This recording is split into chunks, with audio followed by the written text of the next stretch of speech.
السلام علیکم۔ ابھی میری آنکھ کھلی تھوڑی دیر پہلے، میں ٹورانٹو میں ہوں، تو دیکھا میرے فون پر کوئی 30 سے زیادہ مس کالز تھی، میری سمجھ میں نہیں آیا کیا ہوا۔ پھر وہی ہوا جس کا ڈر تھا۔ میں کیا کہوں، ایک ایسا آرٹسٹ چلا گیا، ہم سے بچھڑ گیا، جس کی مثال کہیں نہیں ملتی۔ عمر شریف بہت دنوں سے بیمار تھے، لیکن ایک بات میں ہمیشہ نوٹ کرتی تھی، کبھی پوچھ لو یا کوئی بات کرے تو وہ نہیں چاہتے تھے کہ ان کو لوگ بیمار سمجھیں۔ اتنا ایکٹیو انسان، اتنا کام کرنے والا، جب کسی طرح سے بھی کسی کمزوری سے لڑ رہا ہوتا ہے تو اس کا جی نہیں چاہتا۔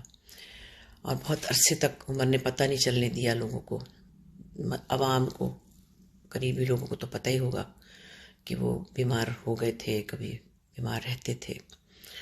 بس انا للہ و انا الیہ راجعون، ہم سب نے جانا ہے باری باری، لیکن دل کو صدمہ بہت لگتا ہے۔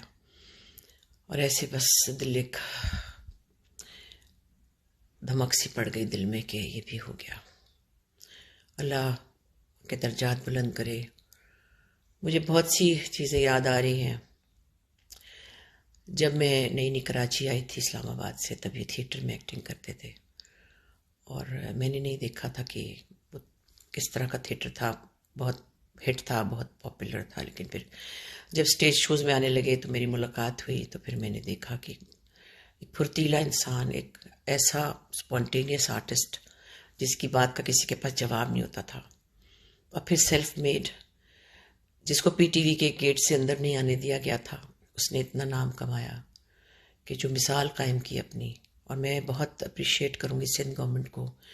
مجھے بہت دن سے خیال آ رہا تھا، بس مجھے وقت نہیں ملا کہ میں ان کو پہلے اپریشیٹ کرتی، کہ پہلی بار ایسا ہوا ہے پاکستان کی ہسٹری میں کہ کسی آرٹسٹ کے لیے ایک فنڈ مختص کیا گیا اور اس کو امریکہ بھیجا گیا ایئر ایمبولینس کے ذریعے، اور اس پہ جو بھی اخراجات آئے وہ گورنمنٹ نے اٹھائے۔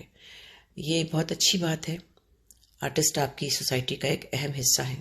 عمر شریف نے ہمیں آپ کو بہت انٹرٹین کیا، اور اگر اس طرح کی اکنالجمنٹ ان کو دی گئی، ان کی جانے سے پہلے ان کو ایک تھپکی دی گئی کہ ہاں تم ہمارے لیے بہت امپورٹنٹ ہو، تو شاید کچھ دن اور ان کے گزر گئے ہوں گے۔ بہرحال آپ سب ان کے لیے دعا کیجئے۔